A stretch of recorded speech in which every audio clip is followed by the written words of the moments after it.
the box for you service. You know, I could just hook it up there. But my mom's real old fashioned. She wants to see like USPS stamp on there, you know, to know for sure.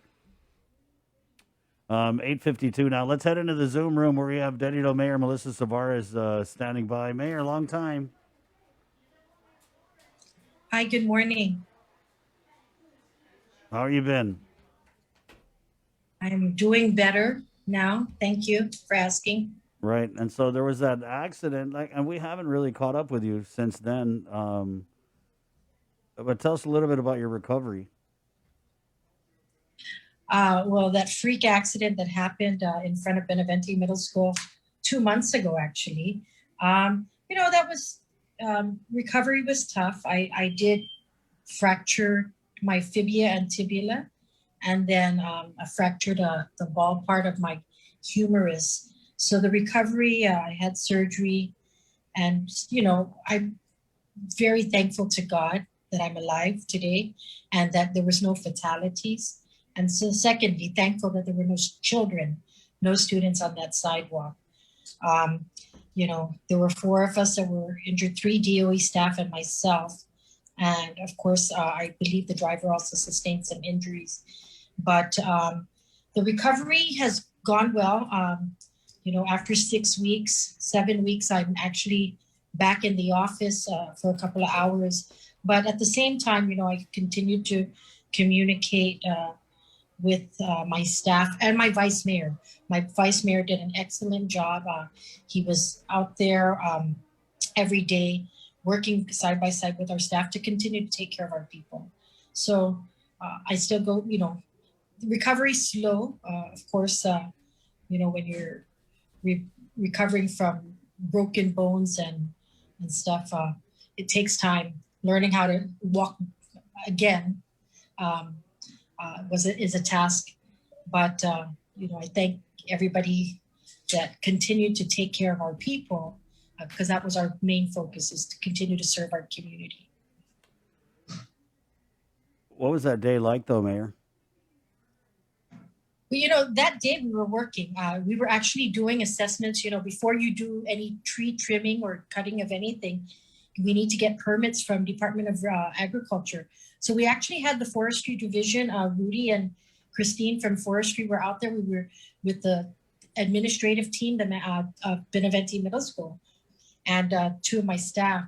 We had a funeral escort that day, that afternoon. So I told my vice mayor, I said, go take care of the funeral escort with two of our staff, and I'll work with the school and forestry with my other staff and DOE. And it was really a freak accident. Um, but despite us being down at that time, I had to think, and I think all of us were thinking of making sure that we, while the medics were and GPD or the first responders were attending to us, I just kept thinking of making sure that first my family, because my family will continue to take care of my parents, and then of course our Dedido team Dedido, continue to serve our people. Do not, you specifically said before I was taken to the hospital, do not close the office and continue to serve. And once we got to the hospital, we let the medical professionals take care of us, and we had things fixed, and we were on our way to recovery. So, we just, like I said, I thank everyone for their prayers, but most of all, thank God that there were no fatalities. Mayor, what was the outpouring of support like? um, I didn't have my phone. My phone went down into the ditch. It was recovered that day. My son actually had my phone that night, and the text messages, it was just an overwhelming support of prayers that were coming through. The community, members of the community, my colleagues, expressing that if we needed anything, of course, I have a brand new vice mayor this year.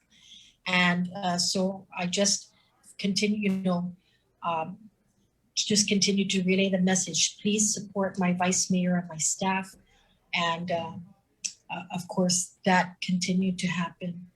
Uh, so as a matter of fact, even the hospital team had come and said, we had to send people home because there were people, not just family, but also of the four of us that were in the hospital, but also the superintendent, because he had his staff out there also.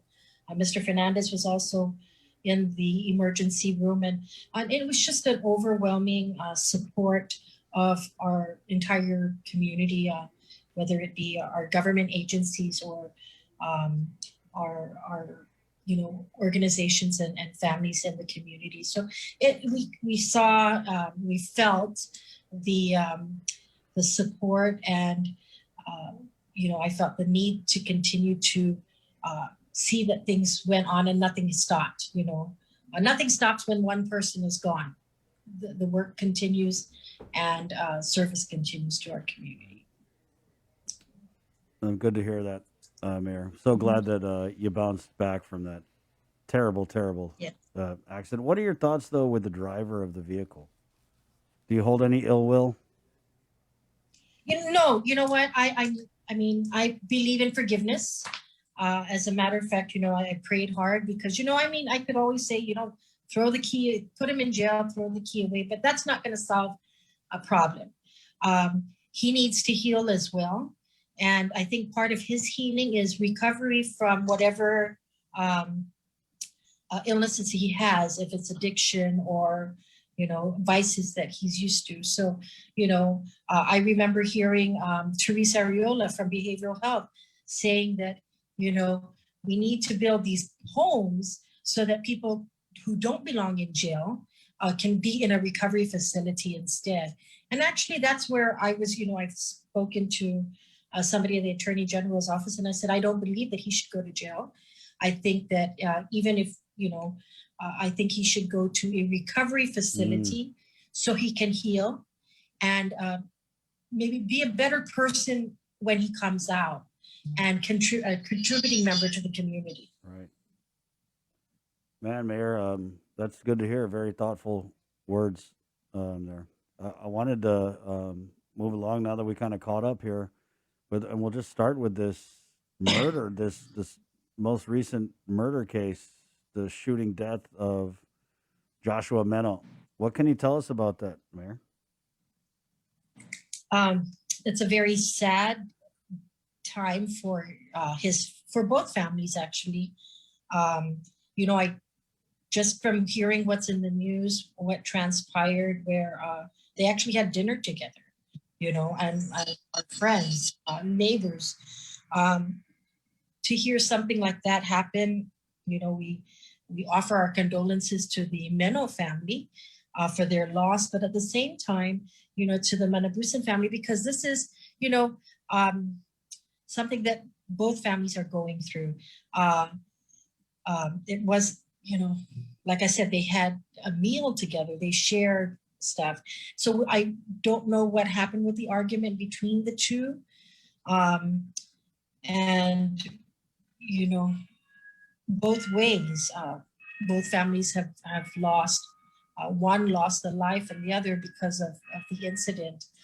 We'll let, the police and the courts handle that case. But, we're sad. We're sad because it happened. And there's always ways. We talked about it in our office, when we didn't know who it was. And no matter who they are, we wish that more people talk differences. There's ways. You can talk to your parish priest, you can talk to your counselors, you can talk to a friend, and to work out differences. Inat Famaulik has great programs where the peer mediation, people work their differences. Well, I know in the Maggies it said that they did share a meal together, but that Manabusan felt that memo was threatening them with a machete or something, right? It all kind of sounds like some druggy stuff to me, Mayor. Yeah. I'm sure there's, substance stuff going on, but like I said, I mean, we're not here to judge what happened, and we're just here to, you know, just pray that they heal from it. Yeah. But I mean, I totally get what you're saying on the healing and the addiction part of it. But when that's one thing, but when it involves murder, it's a whole other, Yeah. right? What about just crime in general, Mayor? Because it kind of seems like during the lockdown, people were staying home, but now I don't know. To me, it seems crazy out there. What about in your village? Well, that happened in my village, Chris, and so, of course, you know, I mean, we see it every day. And one of the things is that since the lockdown, remember the senior citizens are the first ones that were affected. And up to now, they still are centers. We have 12 senior centers, and two of the 12 are here in Dedido. We continue to communicate with our seniors, um, you know, and when they're not together and interacting with each other, um, we see their minds are not working, and so it's important that we know reach out and ask people how they're feeling. Same thing with the students. I mean, I was watching a news clip yesterday the other day, and even in the colleges, the college dorms where people are being depressed because they're in their dorms and classes are online and there's really no interaction. And there was one president of a college university where he actually moved into the dorm so that he can feel and interact with the students, so that if he sees signs of depression, and it's the same thing with our elementary, middle, and high school Right. students. Yeah. They're feeling that neglect. They're at home with their families, but when remember at the beginning of COVID when everybody had to either work from home or just not go to work, right? And the same thing with the students. Um, it's like, oh my God, I'm going crazy because my children are driving. How do the teachers do it? And you heard those things from the parents. But we had to be patient with each other and learn that, we are one unit in a household. And it's about communication and being creative and learning how to be creative and learning how to teach our children, whether it be through the internet, or whatever, grab and learn, so parents had to do things. Spouses had to communicate with each other, so it's about, that's what we learn is patience, communication, and just be creative. And up Mayor, to now, I mean, we see. I had to learn how to add mixed, what is it called, Jade? Mixed fractions?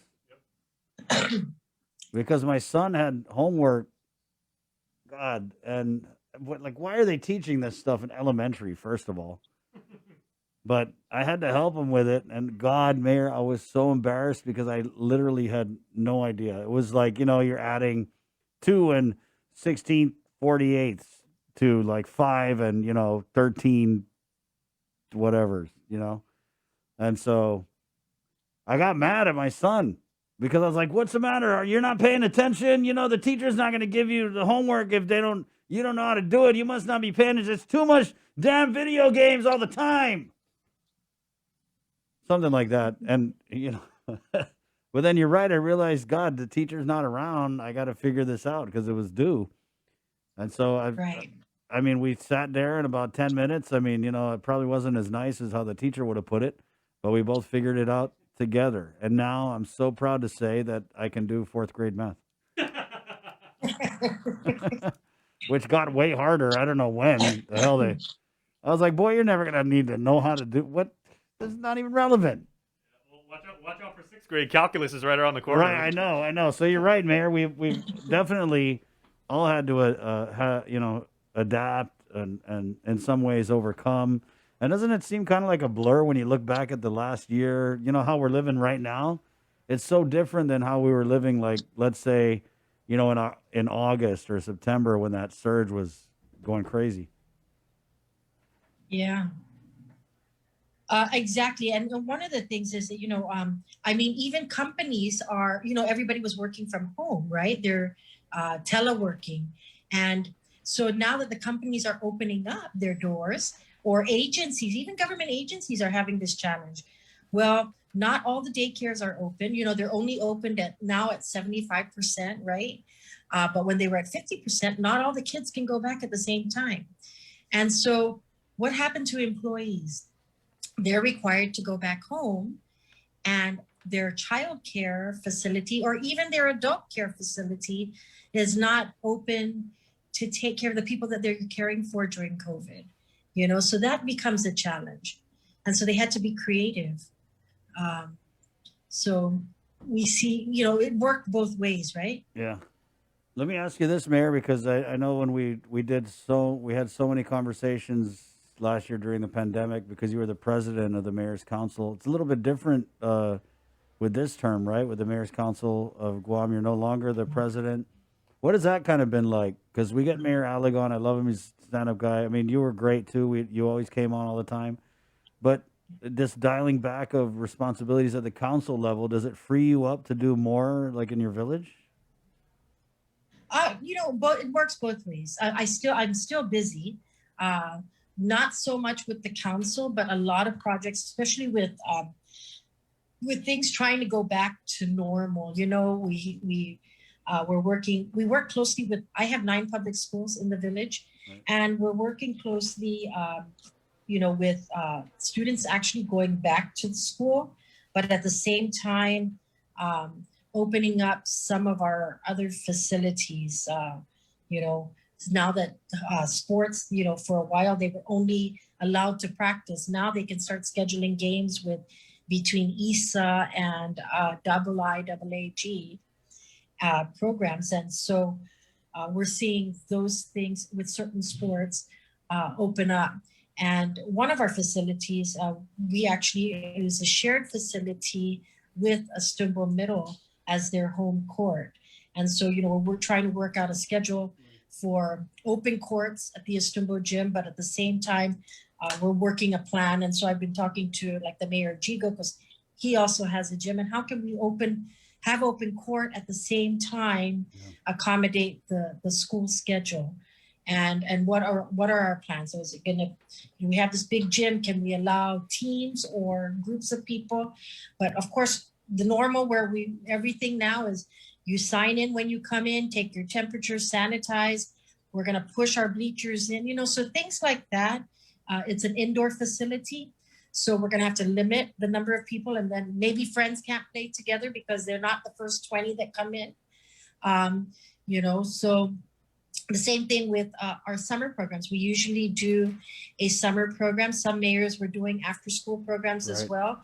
And that's what's coming up. So, those are things that I've actually been busy with even before I actually came back to the office, is, working at home to see how we can improvise these programs with very limited, what kind of resources may come up. Right. And so those are things that I've actually been busy with, but also sharing with the president, Mayor Alec, and working with Mayor Hoffman as well, because it's something that we've done in our village. But how can we make this an island-wide thing to still incorporate education? Because remember, not all schools will have summer school, right?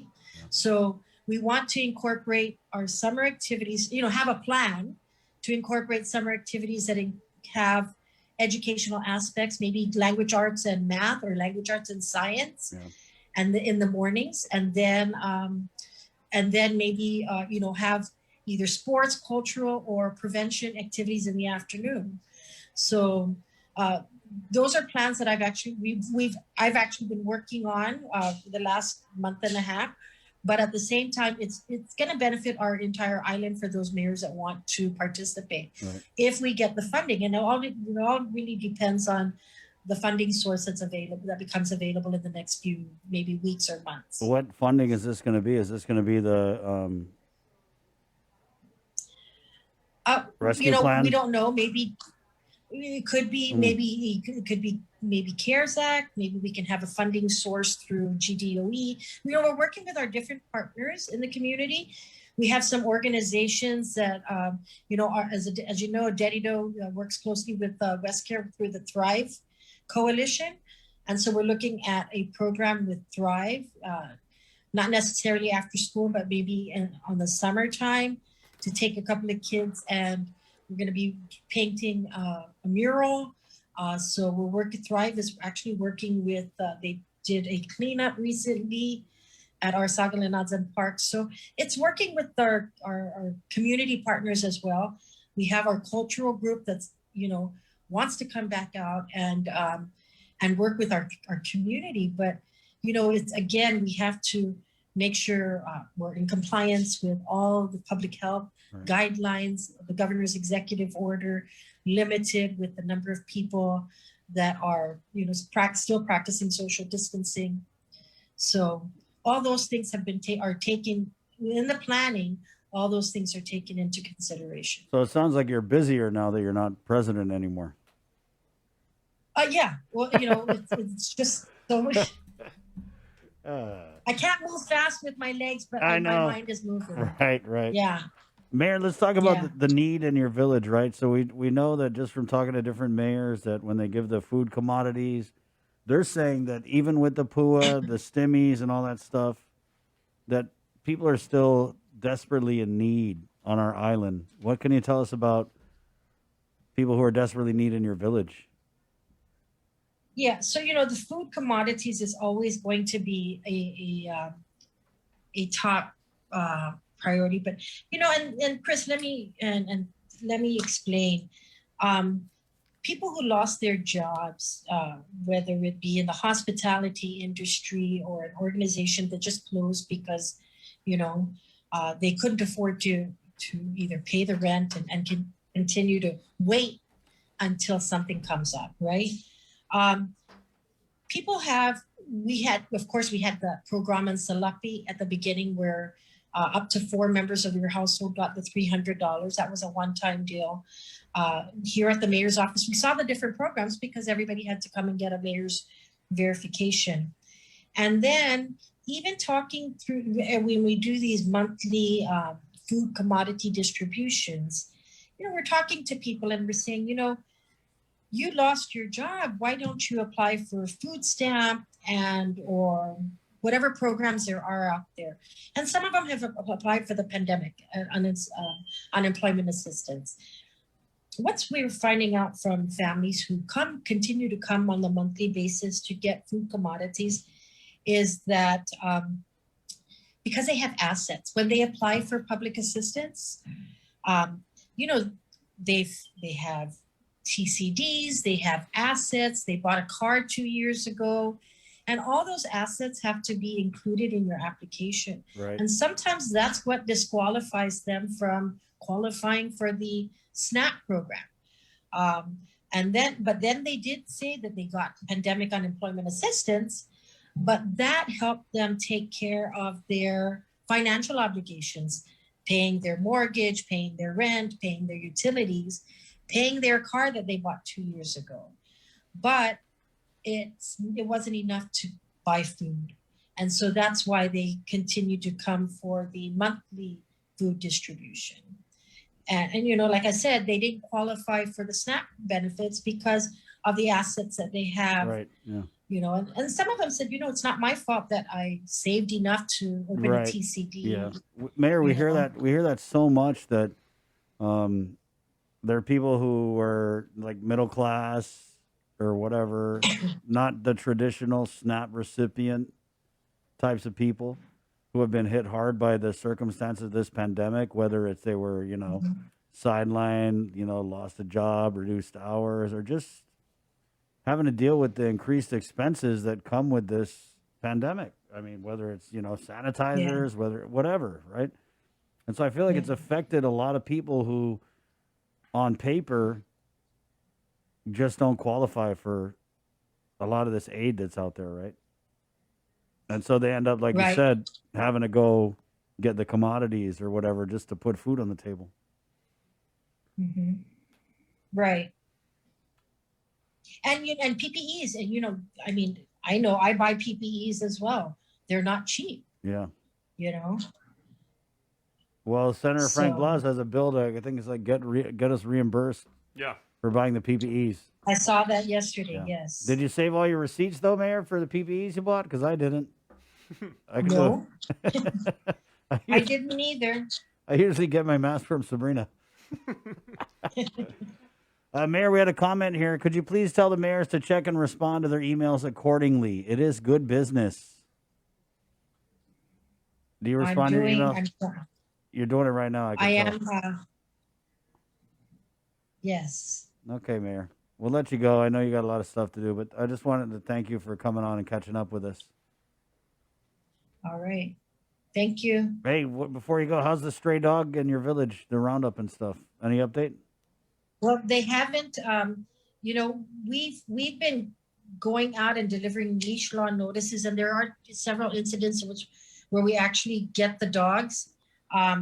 However, Gain is also limited with the number of dogs that they can accept in a day. So if they don't have storage space, then we end up keeping the dog in the cage until such time. And that means that we have to buy dog food and feed it.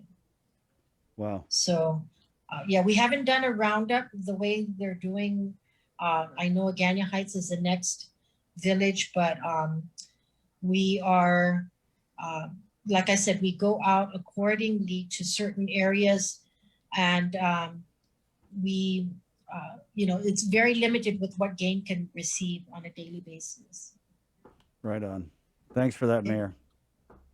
Okay, thank you. That's that. Yes.